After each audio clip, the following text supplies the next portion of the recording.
So the last thing that, well, we're almost at the end of the presentation. The last section that I want to talk about is specifically customizing homepage elements and building views, which we actually, which we still need to do. So we're going to look at, I think, first building a view on a library that suits your particular needs. And then we're going to look at updating your homepage to suit your specific requirements. Okay. So we're going to hop over to our meetings library that we were in just now. And here we have the view that we were looking at earlier. I've got information grouped by meeting type and then by document type. And I have a selection of columns that may or may not have any value to me as an individual. So my department might need a whole bunch of this metadata, but me personally, for my job, I don't need to see the sensitivity label perhaps, because it's there and it's sort of, I take it as a given, so it doesn't help my job to see the company, the sensitivity label item.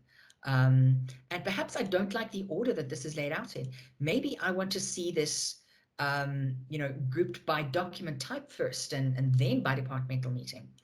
So I have a couple of things I can do, and I think this is so incredibly cool.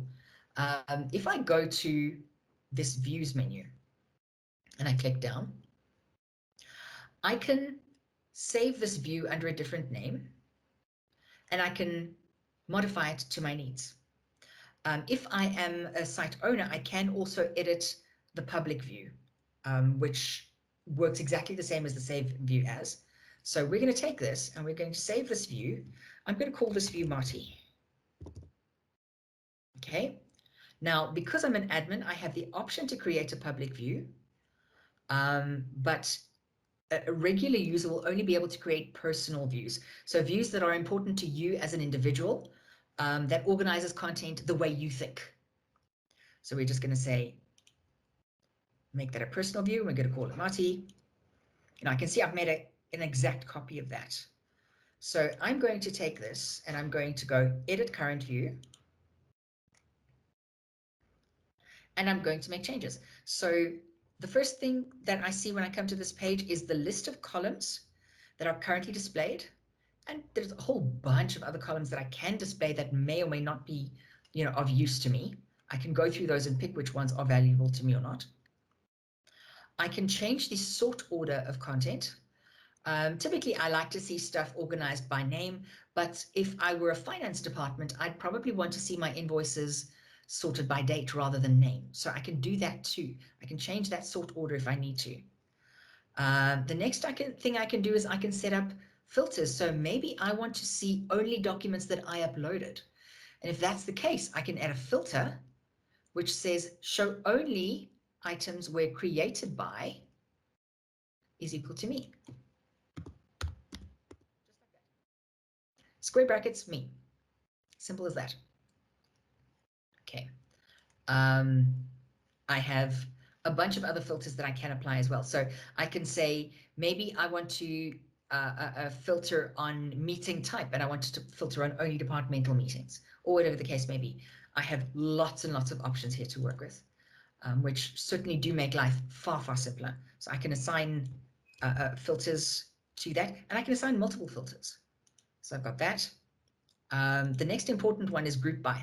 Now, I was saying earlier that, in my case, I do not like this current view, the way it groups, because I prefer to see my documents first and then the type of meeting they're assigned to, which honestly seems a little silly, but we'll pretend that that's the case for the training. So we're going to go first group by document type, and then group by meeting type. And I can set, the limits on the number of items that I see at a time, and so on and so forth. There are a number of items that you can configure, but those are sort of the main ones. Those are the ones everybody uses.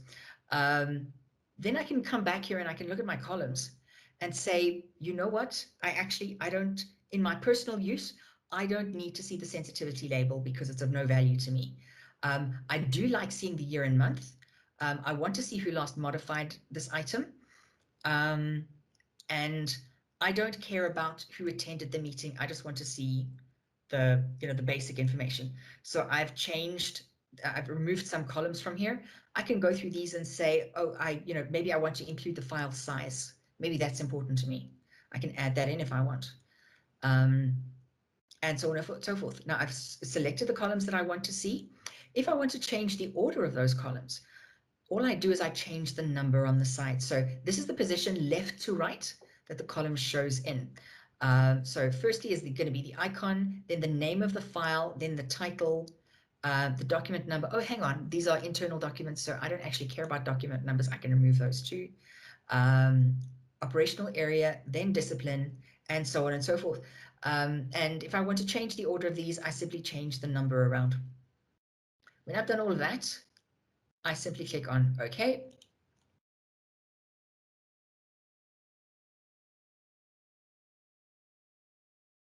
And then I wait for my machine.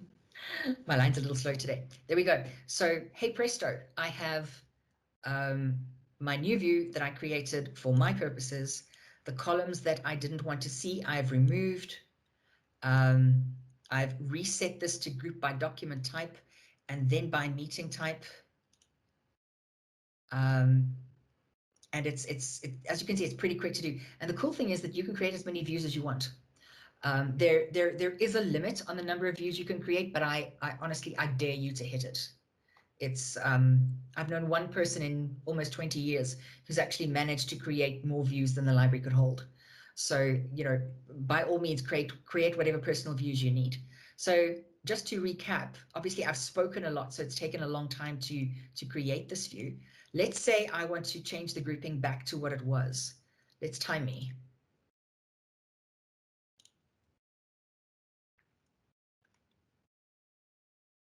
Scroll, scroll, scroll. Go to group by, change it to meeting type, and then document type. Scroll, scroll, scroll. Done. How long did that take? 15 seconds, maybe? Which makes for a far quicker and easier way to manage content, especially if you have different needs and you need to look at data from different perspectives, in the run of a day.